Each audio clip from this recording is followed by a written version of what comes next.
青史浩瀚，留名者寥寥。那些被一笔带过，甚至连名字都没留下的人，也都曾真真实实地活过一辈子。此刻，放下今日的纷扰，让我们一起回到那个遥远的年代，听一个无名之人的故事。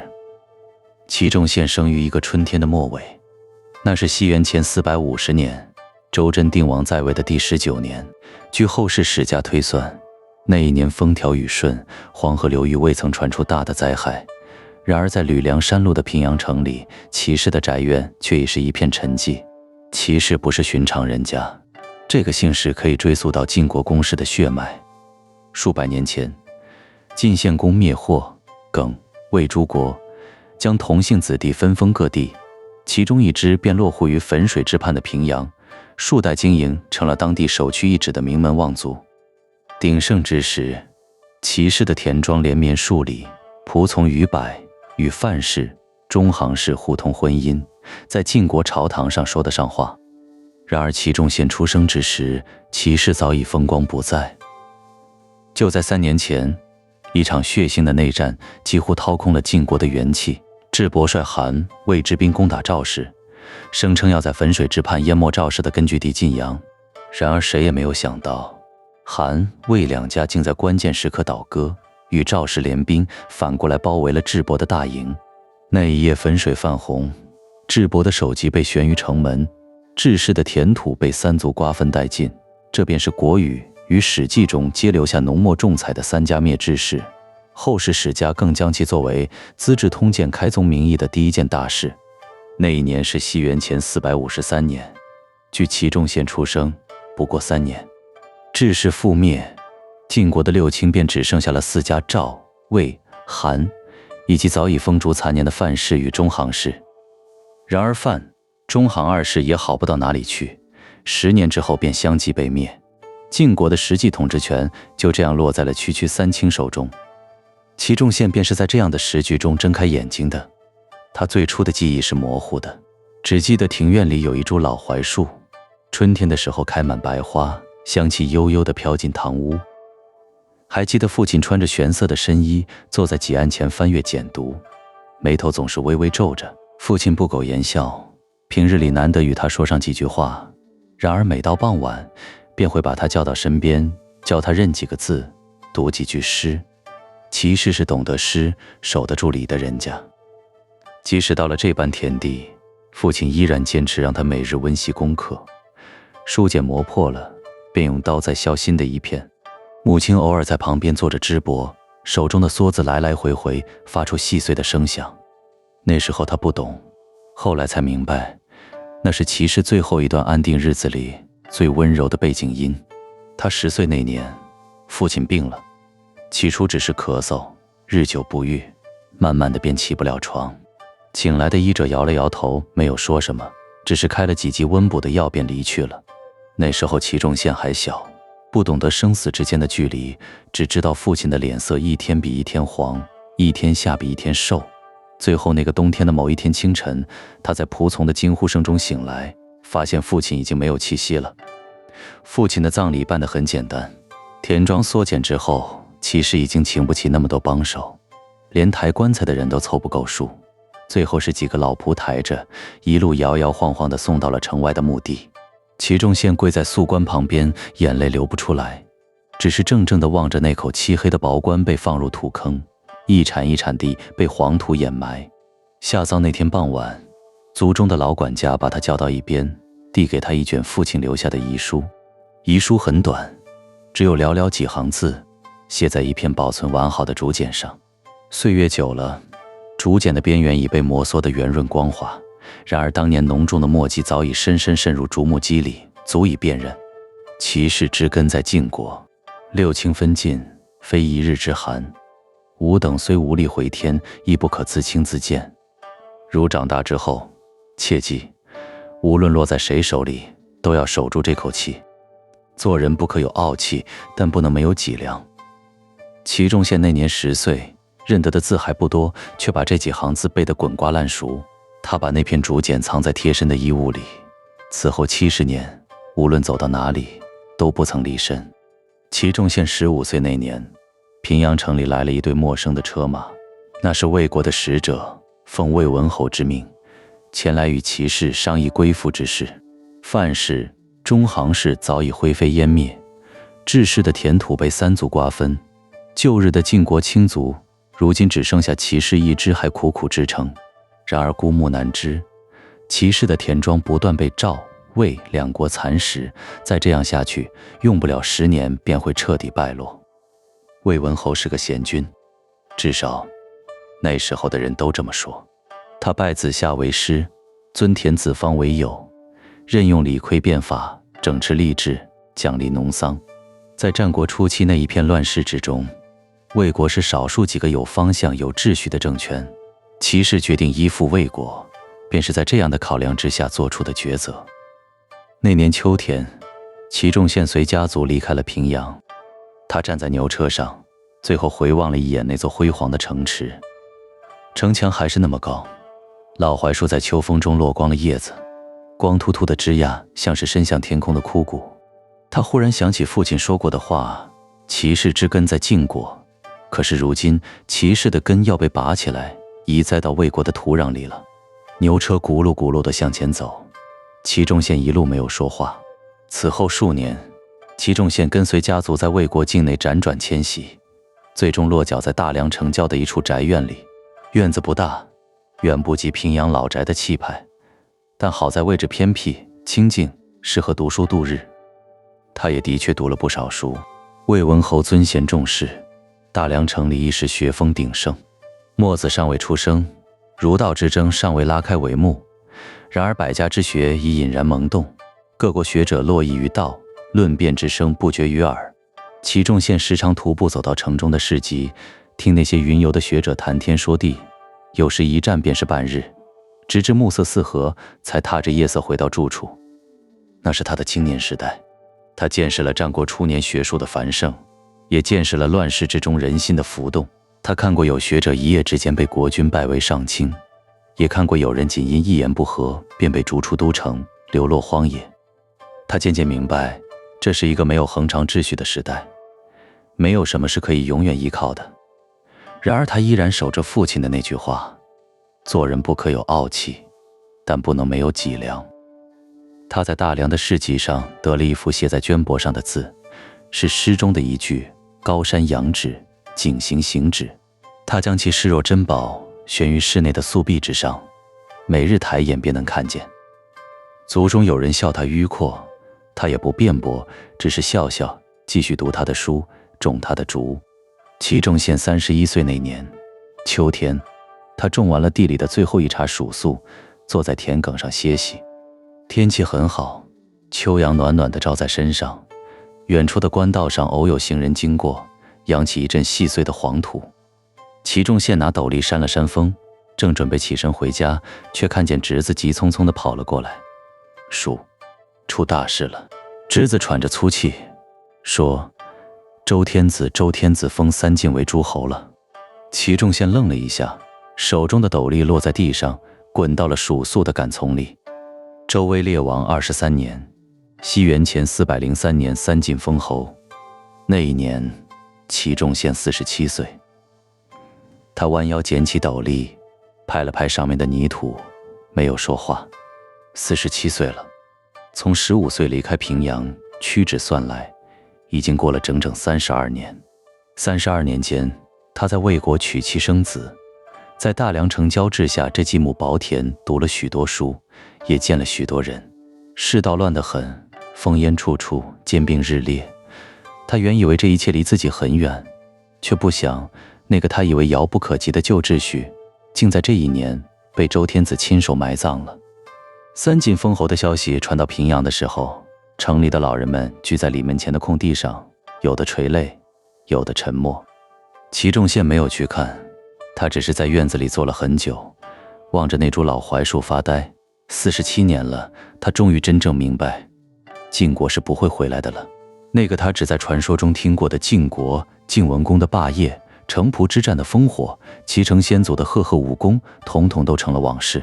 往事如烟，消散在汾水的上游，再也追不回来了。可是生活还要继续。齐仲宪站起来，拍了拍身上的土，进屋给自己倒了一碗水。友外，秋天的阳光依然很好。此后数年，齐仲宪在魏国的仕途上没有寸进。家族中有人主张活动关系，送些财物给朝中的权贵，或许能谋个更好的位置。齐仲宪摇了摇头，说：“齐氏如今就剩这点人了，何必去凑那个热闹？”他选择了退让，不是懦弱，而是一种看清了局势之后的选择。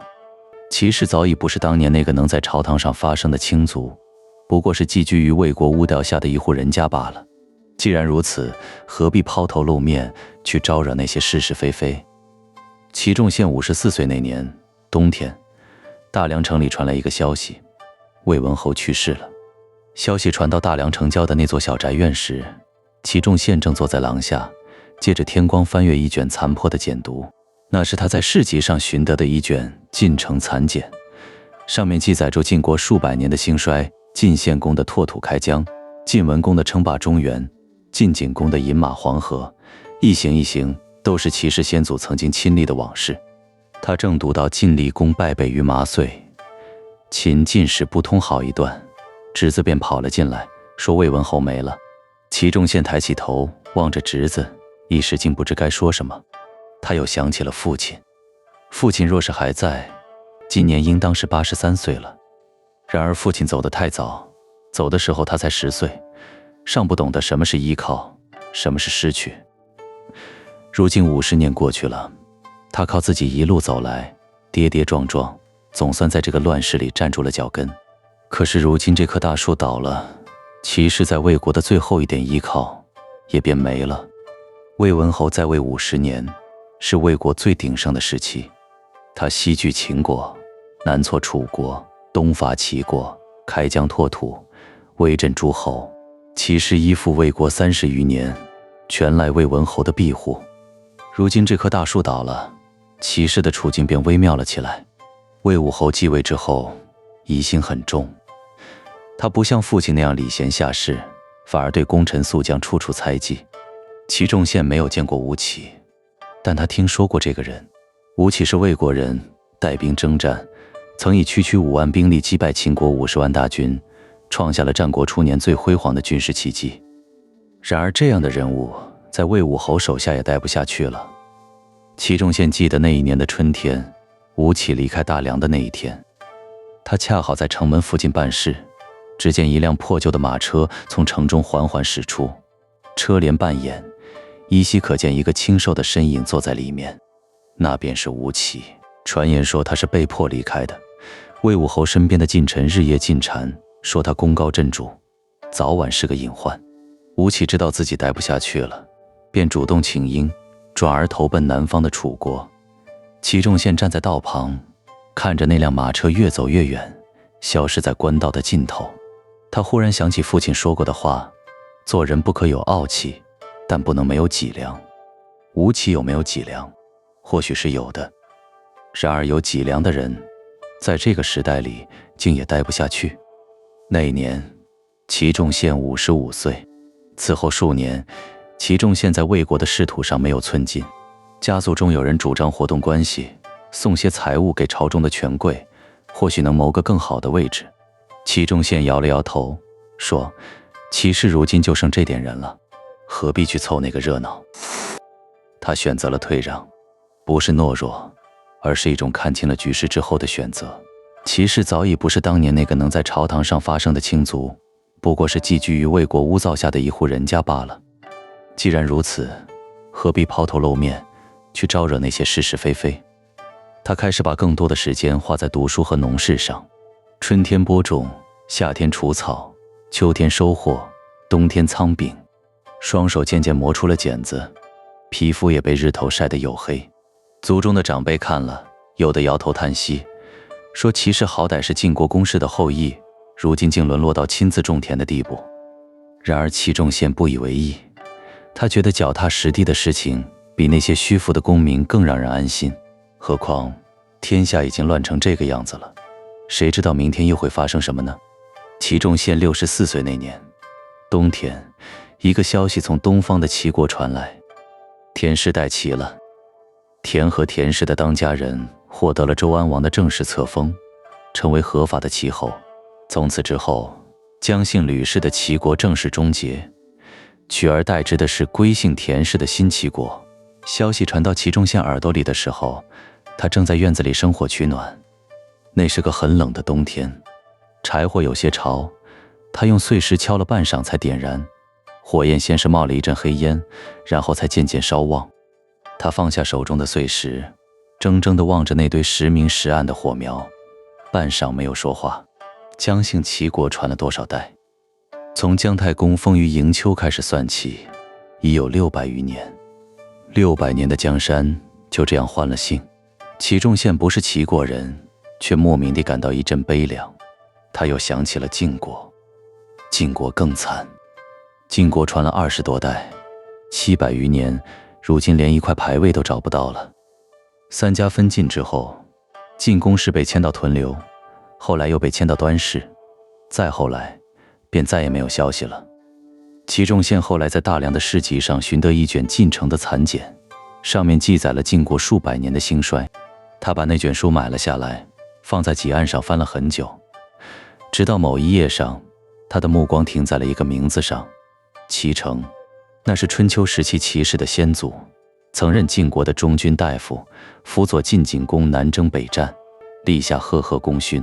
齐城之后，齐氏子孙或在朝中任职，或在地方为官，枝叶繁茂，传承不绝。然而如今呢？齐仲宪合上简边，望着有歪的老槐树，沉默了许久。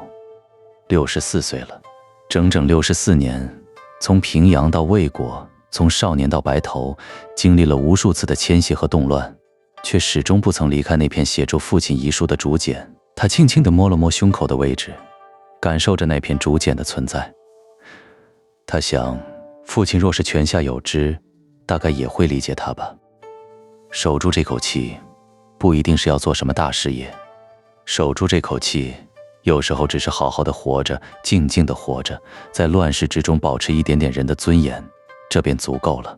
69岁那年，南方又传来一个消息，吴起在楚国被杀了。那是西元前381年，吴起辅佐楚悼王变法不过区1年，楚悼王便病死了。丧礼之上，那些被吴起变法触动了利益的旧贵族们群起而攻之，用箭射杀了吴起。楚悼王的尸体就倒在吴起身旁，被射成了刺猬。吴起临死之前抱住楚悼王的遗体不放，结果那些箭不但射中了吴起，也射中了楚悼王的遗体。按照楚国的法律，立兵于王师者，诛与击地同罪，射中王师是灭族的大罪。然而那些旧贵族杀红了眼，哪里还管得了这许多？后来楚肃王继位，下令彻查此事，一口气诛灭了70余家参与暴乱的贵族。然而吴起已经死了，变法也随之终结。楚国还是那个楚国，旧贵族依然把持着朝政，一切仿佛从未改变。齐仲宪听到这个消息的时候，正在喝一碗温热的粟米。他放下碗，久久没有说话。那一刻，他仿佛又看见了多年前的那个春天。大梁城门外，一辆破旧的马车向西而去，消失在官道的尽头。吴起有才华，有魄力，有能力改变一个国家，然而他终究改变不了那个时代。这个时代是属于旧贵族的，是属于旧秩序的。任何试图打破现状的人都会被碾碎。齐仲宪忽然觉得很累，他放下手中的碗，靠在平脊上，闭上了眼睛。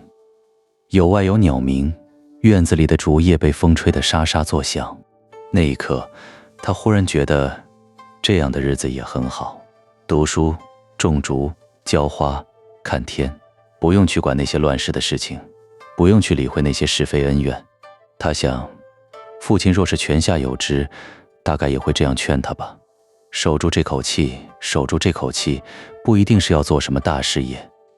守住这口气，有时候只是好好的活着，静静的活着，在乱世之中保持一点点人的尊严，这便足够了。齐仲宪的最后几年是在大梁城郊的这座小宅院里度过的。他的双腿不如从前灵便，视力也模糊了许多。他不再亲自下田，而是把那些农活交给了侄子，自己只在院子里种了几竿竹，每日浇水修剪，倒也自得其乐。他每日一早便起来，在院子里走几圈，然后坐在廊下读书。读的大多是诗和书，有时也读易。易的卦象很难懂，他读了很多年，始终似懂非懂，但他也没有放弃，每日展读数解。慢慢的，竟也看出了一些门道。他的妻子在40岁那年去世了，没有留下子嗣。此后多年，他一直孤身一人，靠侄子一家照顾起居。侄子为人本分，对他很是孝顺，每日3餐按时送到，从不怠慢。他心里感激，却也不怎么说，只是偶尔把侄子叫到身边，给他讲一讲骑士的来历，讲一讲那些已经逝去的故事。我们骑士的根在晋国，他总是这样开始。那时候的晋国，然后他便会说起很多很多事情，说起晋文公的霸业，说起晋国与楚国的城濮之战，说起齐城当年的赫赫武功，也说起3家分晋那一年，汾水是怎样泛红的。侄子听得很认真，有时点头，有时发问，齐仲宪便耐心地一一解答。那些傍晚的时光，是齐仲宪晚年最快乐的时候。西元前380年，周安王22年，齐仲宪病了，起初只是咳嗽，和当年父亲的症状很像。请来的医者摇了摇头，说是天年已尽，不必再费心了。齐仲宪躺在病榻上，听着有外秋风吹落树叶的声音，忽然觉得很平静。他叫人把那支竹简拿来，那是父亲留下的唯一遗物，上面写着那行字：骑士之根在晋国，无论落在谁手里，都要守住这口气。做人不可有傲气，但不能没有脊梁。他轻轻地抚摸着那行字，指尖摩挲过那些被岁月磨得光滑的竹面，边缘早已被摩挲得圆润，然而当年浓重的墨迹早已深深渗入竹木肌里，足以辨认。70年了，这片竹简跟了他70年，从平阳到魏国，从少年到白头，经历了无数次的迁徙和动乱，却始终不曾遗失。他想起很多年前离开平阳的那个秋天，他站在牛车上，回望那座辉煌的城池，心里想着骑士的根要被拔起来了。可是现在他明白了，根是拔不掉的，骑士的血脉还在，他的侄子会传下去，他的子孙会传下去。晋国虽然没了，但那个关于晋国的名字，那些诗和书的文字，那些过年过节时供奉祖先的规矩，这些东西还在。他们藏在齐仲宪的骨血里，也藏在每一个骑士后人的骨血里。只要有人记得，骑士便没有灭亡；只要有人传承，根便永远扎在土里。那一年的某一天，秋天，齐仲宪走了。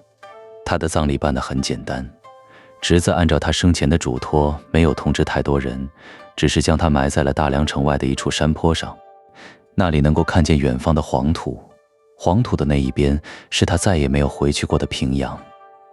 侄子在他留下的几案上发现了一幅字，写的是诗中的那句话：高山仰止，景行行止。字迹已经有些褪色了，但仍然端正，一笔一画都很用力。